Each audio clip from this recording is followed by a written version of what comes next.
I think booze is probably the hardest because it's so socially acceptable. But the big differences in my life have come from giving up booze, from stopping drinking. Yeah.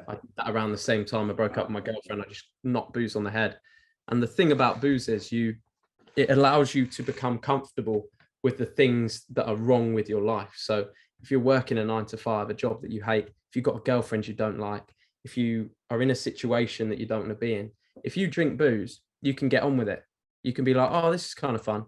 You can have like a girl you don't want to be with, and you drink some booze, and then she's suddenly sexy, and it's all good. Yeah. It's all good for a minute. I've done it a lot of times. Been with girls for way too long that I didn't actually like because I just kept boozing through it to get myself in the game.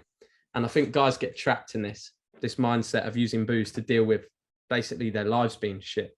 So cut the booze out. Your life will be shit for a while and it will hurt. But once you can feel that pain, you can make changes because you don't want to live in that pain anymore. And your mind needs another way to solve the problem. So when you cut out the booze, the coping mechanism, your mind will think, all right, we can't live like this anymore. We're really unhappy. How do we actually fix the problem rather than masking it? And then you'll come up with the answers. Then you'll start to get in shape. You'll start to feel better about yourself. You'll start to look in ways to make more money. You'll start to change your friendship group.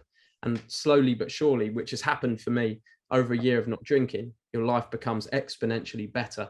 And you start to live a life where you don't need booze anymore. The girl you're with her without booze. You like her when you're not drunk.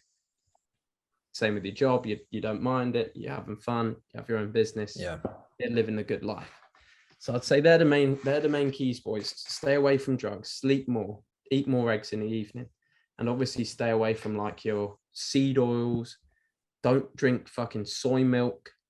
Stay away from soy. That shit will fuck you up. Gave my friend gynecomastia, gave him titties because he drank too much soy milk. But yeah, that's what I'd say in terms of like looking after yourself and your testosterone. Gotcha. Yeah, dude, the drinking one's huge. Like, because drinking, they'll fuck up your sleep, it'll fuck up your training, which is also a big part of like building testosterone. Like, and also just in general, like for me, because I quit drinking, I don't know if like maybe a couple months ago, like completely. And I was like, I had cut down massively.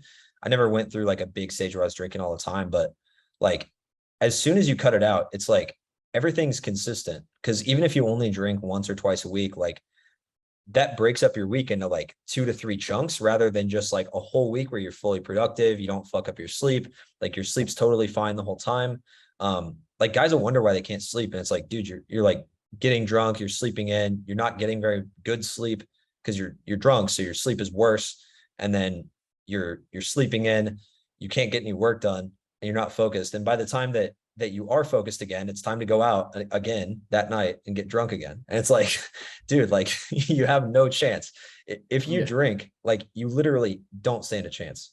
Like it's brutal because it does fuck up your sleep. It makes it harder to, and also like, I think there's a lot of impacts that come from drinking that and drugs that like no one talks about. Like, yeah, okay, maybe weed's not too bad for you, but like, do you eat junk food you eat a bunch of sugar every time you get high? Like, because if you do, then like that's gonna fuck you up too. Like, because I know that when I was drinking, even if I'd have one drink at dinner, like I'd be a lot more likely to get like a bigger dessert or something at the restaurant, or I'd be likely to like binge when I got home. And then I wake up, my face is puffy, I feel like shit.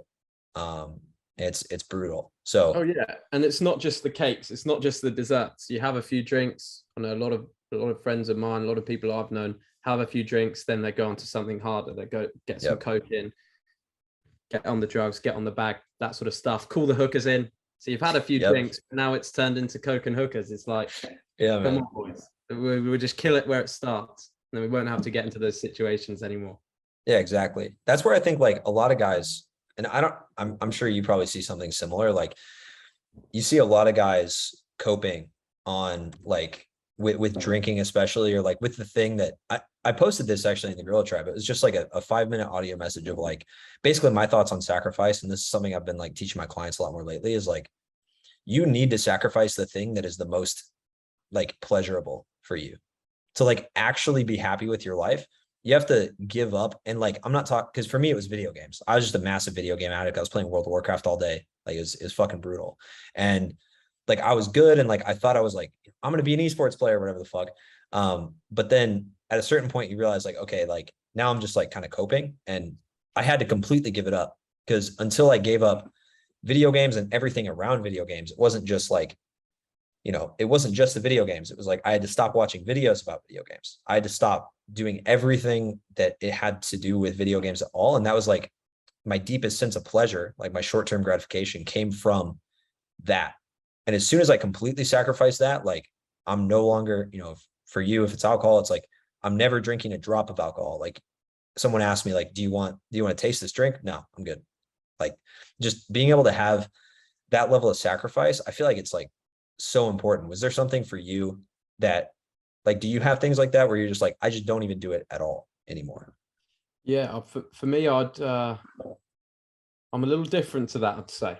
But I do believe in that philosophy at the start, because you've got to get control of things. So you've got to do a period, you need to do 6 months with not a single drop of booze. You need to learn to trust yourself again. You need to do 6 months without it, see how much you can improve your life. And now probably once a month, I end up having a couple of drinks with a girl. We'll have a glass of wine together, whatever.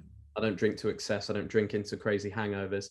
And more importantly, I don't want booze anymore, because I can see booze for what it really is. I don't see it as a positive thing. A lot of people, they hear like booze, we're going out for drinks. They see it as like, yeah, bing, bing, bing. Things going off in the brain saying, yeah, this is good. This is celebration. This is good fun. For me, it's like danger. Booze is bad. Do this too often and you'll be in the dark, dark hole.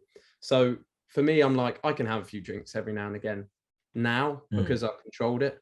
But I do believe when you start things, you should go cold turkey, and you should quit for a certain amount of time, give it up. And you've got to change your mindset towards the thing that you've given up. You can't feel like it's a reward that you're stopping yourself from having. Otherwise you'll go straight back into the behavior. So there's a great book. They've got a few of them on various different addictions, but it's called The Easy Way. You'll probably have know this already, but the easy way to control alcohol. They've got The Easy Way to stop smoking, The Easy Way to stop smoking weed. And these books are just incredible. These books will change your mindset and the way you think about the drug or your certain type of vice, and allow you to quit it very easily. So if you're struggling with those things, the Easy Way books by Alan Carr are very, very helpful. Cool. Yeah, no, that's super helpful. Yeah, I think for me, it is kind of similar to that. Like, I don't think I've had a 6-month period where, at least until like just recently, where I've completely cut out like the things that are like my vice, right? So like I'll do, like, this was actually really common for me when I was like learning about masculinity and just like trying to get my shit together. Because when I was just going out and talking to women and learning how to do that, like it was pretty easy to just like go out and just like have fun and whatever. And I'm just working on a few things. It wasn't like serious, right? But when you start to try to be like overall like a full stack, like completely maxed out type of guy, like there's a lot more competition for that. And so you got to take it a lot more seriously. And so I think for me, that transition of like, okay, you can't just go a couple weeks with being on point. Like you got to see if you can go six months of being completely on point. You got to see what's possible. Because if you don't, it's super like, I just feel like it's very challenging. Like the first part of any sort of self-development is just getting to the point where you can actually say, actually, I'm curious your thoughts on this, but like get to the point where you can actually say, like, I'm going to make this change, and then what's going to happen, right? Like, because for a lot of guys, and I don't know if it was like this for you, but like there's a change you want to make and you keep telling yourself you're going to make it, and then it never happens. But then there's like a turning point where you go, I'm going to make this change. And then you have confidence, you trust it's going to happen. I feel like that turning point is like super important to get to. Yeah, I think what you're talking about there is you've basically always broken, well, for me anyway, I'd always broken a lot of promises to myself. So that 6 months is basically rebuilding your faith in your ability to do things. That's why it's so necessary, because you'll be used to, after a certain amount of time, of following things through for a week, whether it be the gym, whether it be giving up booze, anything like that. And you'll do it for a week, maybe 2 weeks, and then you'll stop, you'll quit, you'll fall back. So over time, your brain's basically said to yourself, I know we don't follow through with things, so I'm not even going to get happy about starting this because I know you're not going to finish. So doing that 6 months is rebuilding that faith. It's showing yourself more than anyone else we can stick to things, and if we can, then we can do anything. And that's the most important thing. That's why it has to be for that length of time. That's why I think you have to give up things and stick to it, to restore faith in yourself, to know that you can get things done and achieve things.